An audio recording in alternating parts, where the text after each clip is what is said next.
Hello, everybody. I'm George from Ireland.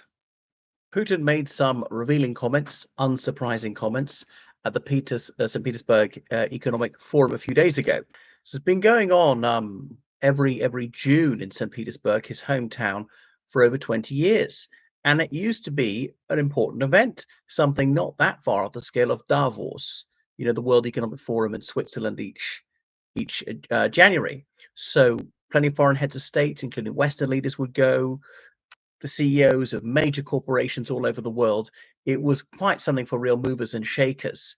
And it is a shadow of its former self. Since Putin launched his illegal and unprovoked invasion of Ukraine in an attempt to oppress it, to bring about the deracination of the Ukrainian people, the erasure of their identity, the lobotomization of them culturally and so forth, and the imposition of his bloodthirsty tyranny in the Ukrainians. Not surprisingly, people have stayed away in their droves. Now, he is certainly a chauvinist, and he likes to dine with the big boys. He sees it. We would consider the Russian Federation to be a superpower up there with the United States and China, but he's having to make do with leaders from what he would view as puny countries.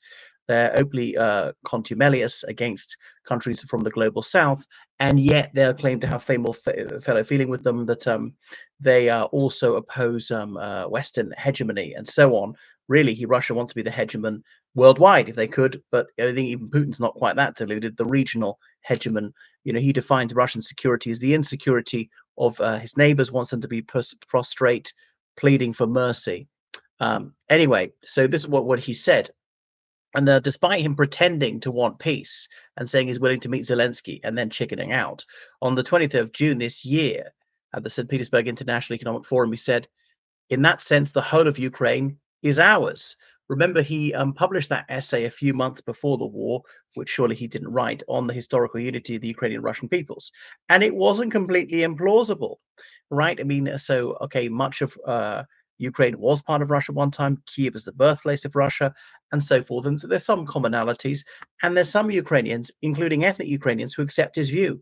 All right, if the majority of Ukrainians voted to unite with Russia, and Russia's willing to accept them, I wouldn't stand in their way.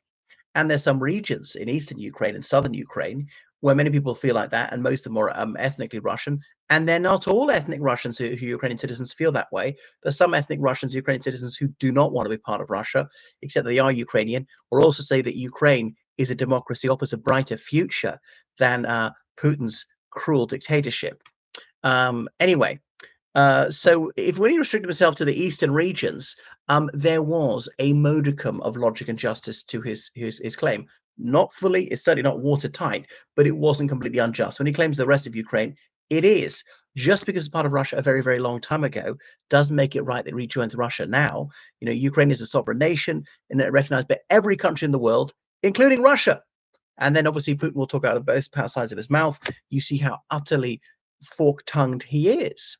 Contradicts himself. He is just an inveterate pathological liar. His mendacity is utter, and it is revolting. So then he said, wherever a Russian soldier sets foot, that is ours. Wow. Wow. Well, the other former Soviet republics ought to worry. The Russian troops were in France, actually, after the Napoleonic Wars. Does he claim that? Russian troops were in Alaska. Russian troops, they used to control ports on the coast of China. Is he talking about the Russian troops when they were Soviets who were in Cuba? This is very, very worrying. It shows his megalomania, that he wants to conquer many, many countries. So there is no end to his bloodlust. Is very troubling like that. And anyway, he says that he does not exclude the possibility of capturing Sumy, which is in northeast Ukraine, close to the Russian border. So I thought there's some sort of summer offensive coming in Russia from Russia already. I'm surprised it hasn't launched already, but perhaps it's because they're so short of assets, the losses have been quite high. So can sustain this campaign into 2026, as we say. Then comes crunch time. I mean, this is top priority for him. He sees this as cementing his legacy, thinking that Ukraine will collapse first. At the moment, there's actually no sign of that. That Western political will to sustain them will wither away. And obviously, it's wavered, to say the least, with Trump. But even they haven't completely cut off military aid or intelligence sharing. And the bad news for Putin is he's been so slow. The European NATO countries have hugely ramped up military production. and some of that's going to Ukraine. I mean, often it's their older vehicles and so on that pass their service lives. So even if it were to defeat Ukraine, the conventional forces, he just can't take on European NATO. That's if they stand as one. If he goes after Estonia and the others don't pile in, well, then he's going to succeed, of course. So had he conquered Ukraine in 2 days, like he said, that would have been an earthquake, and then he really would have had a good chance against European NATO, especially if America hadn't stood in, because they weren't prepared. The one thing Putin does have is a lot of battle-hardened troops, because troops get all this training. How are they going to react in the real situation? I've never been a military man, but I'm told the training is only so good that these live fire exercises. I've heard of British troops who were in Desert Storm 1991 fighting over Kuwait said, oh, it was just like a live fire exercise. Training just kicked in. It wasn't that difficult. But they say other people, despite all that, they can't necessarily cope in the real situation. So anyway, so then his offer of peace is conditional. Said that he doesn't want Ukraine surrender. Ha ha ha. But has to recognise the realities on the ground, as in everything that they've seized illegally has to be recognised as de jure Russian territory.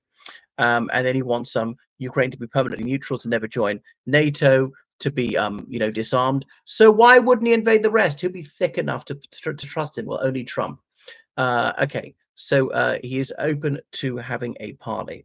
What would your answer be to say that Ukraine should have be left as neutral field between Russia and West? I will say it's up to the Ukrainians. And you can see why they don't want to be neutral is because they're being savaged. And the reason they're being attacked is partly because they're not in NATO. And if they were, Russia wouldn't dare do this. Why do they invade a relatively large country like Ukraine and not go for an easier victim like Latvia or Estonia or Lithuania or Finland, all of which were part of the Russian Empire at one time or other? So obviously Russia butt out of it. So Russia has absolutely no right to dictate Ukrainians' foreign policy or domestic policy. Ukraine doesn't try to do so to Russia. Russia jealously regards its sovereignty.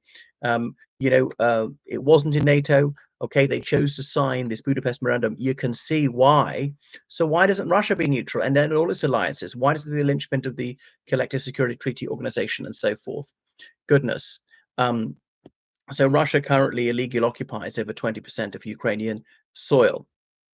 And so it's going on. So it's just a pretense when he says that he's open to persuasion about negotiations. He's had numerous chances. Zelensky's been willing to meet him in person in Turkey. Putin has proved his bad faith.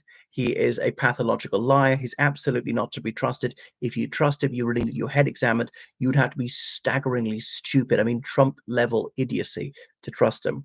But their concern is valid, isn't having a NATO state is a threat. Well, it's a bit late for that. They've had this since like about 1949. The Soviet Union, they had Turkey, for example. They had West Germany when they had Soviet troops in East Germany. They had Norway, and then they already NATO troops on their border. Well, they've already got Norway and now Finland, Latvia, Lithuania, Estonia. They've made it in Poland. They've brought NATO closer. This war has caused two more countries to join NATO, which previously never even considered it. So it's been a massive own goal. It's really backfired on them. So, I mean, NATO's never attacked Russia, has no intention of attacking Russia, and even Putin hasn't pretended that. So this is victim blaming. This is just turning it around. All right. Well, anyway, thank you for watching my channel. Make sure you subscribe on Patreon. Donate PayPal, georgecallan7@gmail.com. Goodbye.